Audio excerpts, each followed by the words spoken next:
एक समय की बात है, एक बेघर भिखारी था। वो खुद के लिए खाना इकट्ठा करता था, लेकिन खाना हमेशा खत्म हो जाता था। वो खाना कोई और नहीं बल्कि एक नटखट सा चूहा खाता था। एक दिन उस भिखारी ने उस चूहे को पूछा, तुम मेरा खाना क्यों खाते हो? चूहे ने जवाब दिया, क्योंकि मेरे भाग्य में लिखा है कि मैं तुम्हारा खाना खाऊंगा, और तुम्हारे भाग्य में ये लिखा है कि तुम्हारा खाना हमेशा खत्म होगा। वो चूहे की बात पर वो थोड़ा विचार करता है। वो भिखारी बहुत निराश हो जाता है। वो कहता है, हाँ, मेरी ही किस्मत ऐसी क्यों है? उस चूहे ने कहा, तुम बुद्ध भगवान से जाके क्यों नहीं पूछते? वो तुम्हें तुम्हारे सारे सवालों के जवाब दे देंगे। वो भिखारी यात्रा के लिए निकल पड़ता है। शाम होने आती है। वो थका हुआ और निद्राग्रस्त होता है। वो खुद को एक धनी परिवार के घर पाता है। उसने दरवाजा खटखटाया, तभी अंदर से कोई बाहर आया। वो भिखारी कहता है, मैं बहुत दूर से आया हूँ। मैं इस शहर में नया हूँ। क्या आज रात मैं इधर काट सकता हूँ? वो धनी इंसान कहता है, हाँ, तुम अंदर आ सकते हो। वे अंदर बैठकर चर्चा करते हैं। वो धनी इंसान पूछता है, इतनी रात गए तुम कहाँ जा रहे हो? वो जवाब देता है, मैं बुद्धा से अपने भाग्य के बारे में सवाल पूछने जा रहा हूँ। तभी उस धनी इंसान की पत्नी खाना लेकर आती है। वो पूछती है, क्या हम भी एक सवाल दें? वो भिखारी कहता है, जी जरूर, मैं वो जरूर बुद्ध भगवान से पूछूंगा। पत्नी ने कहा, हमारी एक 16 साल की बेटी है, वो बोल नहीं सकती। हमें बस यही पूछना है कि वो कब बोलेगी। अगली सुबह वह भिखारी यात्रा के लिए निकल जाता है। बहुत लंबी लंबी और बड़ी बड़ी पहाड़ उसके सामने होते हैं। तभी एक जादूगर वहाँ पर आ जाता है। उस जादूगर ने पूछा, तुम कहाँ जा रहे हो? उस भिखारी ने जवाब दिया, मैं बुद्ध भगवान से मिलने जा रहा हूँ, उन्हीं भाग्य के बारे में सवाल पूछने के लिए। जादूगर ने कहा, आओ इस छड़ी पर बैठ जाओ।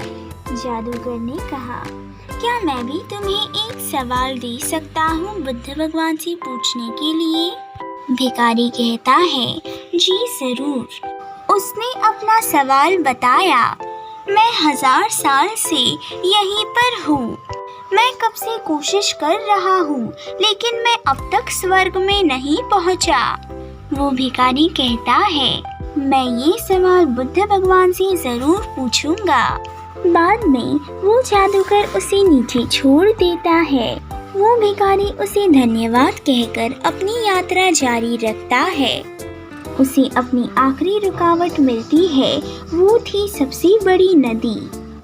वो सोच में था कि इस नदी को कैसे पार करे। तभी एक बड़ा सा कछुआ आकर उसके सामने खड़ा होता है और कहता है, मेरी पीठ पर बैठ जाओ, मैं तुम्हें नदी पार करवा दूंगा।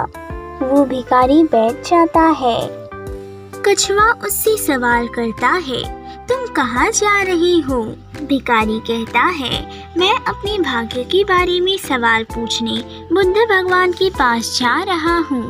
वो कछुआ थोड़ा हिचकिचाकर कहता है, क्या तुम मेरे बारे में भी एक सवाल पूछोगे? भिखारी कहता है, हाँ जरूर। वो कछुआ अपना सवाल बताता है, मैं 500 सालों से इसी नदी में हूँ। मैं एक ड्रैगन बनने की कोशिश कर रहा हूँ, लेकिन अब तक नहीं बना। मेरी शिक्षा के अनुसार मुझे अब तक एक ड्रैगन बन जाना चाहिए था। क्या तुम ये सवाल पूछ सकते हो कि मैं ड्रैगन कब बनने वाला हूँ? उस भिखारी की मंजिल आ जाती है। वो उतर कर कहता है, मैं तुम्हारे सवाल का जवाब जरूर पूछूंगा। कछुआ धन्यवाद देकर चला जाता है। आखिर चलने के बाद उसे बुद्ध भगवान का मठ दिख जाता है। वो अंदर प्रवेश करता है। उसके सामने साक्षात बुद्ध भगवान बैठे थे। वो उन्हें प्रणाम करता है। भिखारी कहता है, मैं बहुत दूर देश से आया हूँ। मुझे आपसे कुछ सवाल पूछने हैं। क्या मैं पूछ सकता हूँ?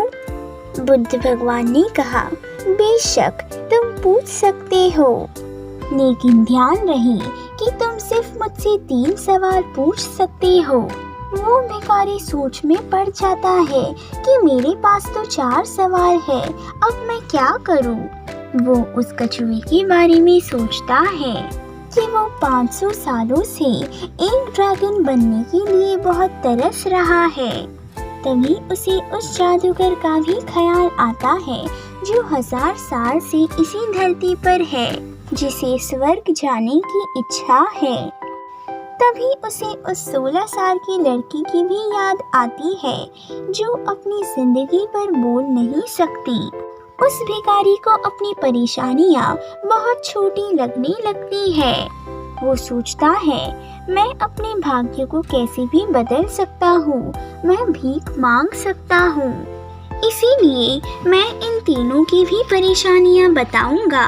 बौद्ध भगवान कहते हैं, अगर उस कछुए की परेशानी दूर करनी है तो उसे कहो कि वो अपना कवच निकाल दे, जिससे वो एक ड्रैगन में बदल जाएगा।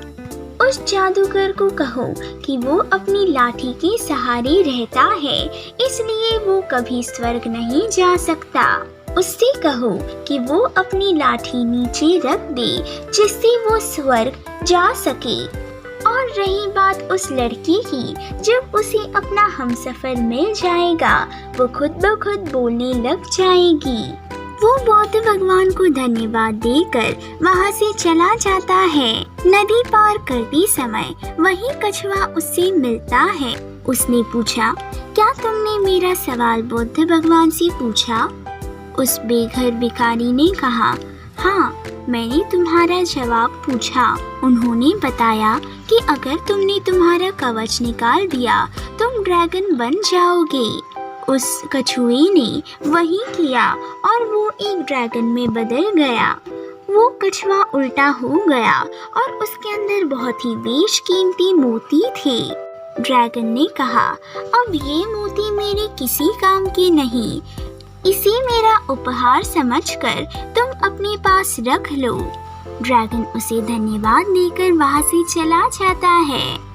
अपनी यात्रा आगे बढ़ाते हुए उसे वही जादूगर मिलता है। भिखारी उससे कहता है, सिर्फ आपको आपकी छड़ी नीचे रख देनी है, आप स्वर्ग फिर जा सकते हैं। जादूगर ने कहा, सच में? इसलिए मैं अपनी छड़ी जमीन पर नहीं रखूंगा, ये छड़ी मैं तुम्हें उपहार में दे दूंगा। उस जादूगर ने कहा, धन्यवाद भले इंसान, और वो स्वर्ग चला गया। उसके पास अब दोनों चीजें थी, पहले तो उस जादूगर की छड़ी और दूसरी वो बेशकीमती मोती। छड़ी की मदद से वो उस धनी इंसान के घर पर जाता है। उन्होंने पूछा, क्या तुमने हमारे सवाल का जवाब पूछा? उस भिखारी ने कहा, हाँ, मैंने सवाल के बारे में जवाब पूछा। उन्होंने कहा कि जब वो अपने हमसफर से मिलेगी तो वो खुद ब खुद बोलने लग जाएगी। तभी सीढ़ियों से नीचे उतरते हुए वो लड़की वहाँ पर आई। वो बोली, क्या ये वही इंसान है जो पिछली बार हमारे पास आया था?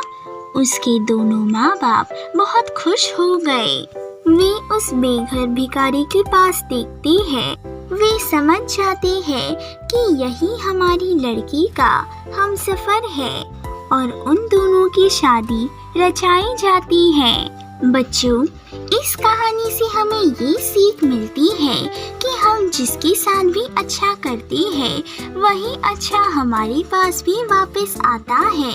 Please like, share and subscribe my channel. Bye.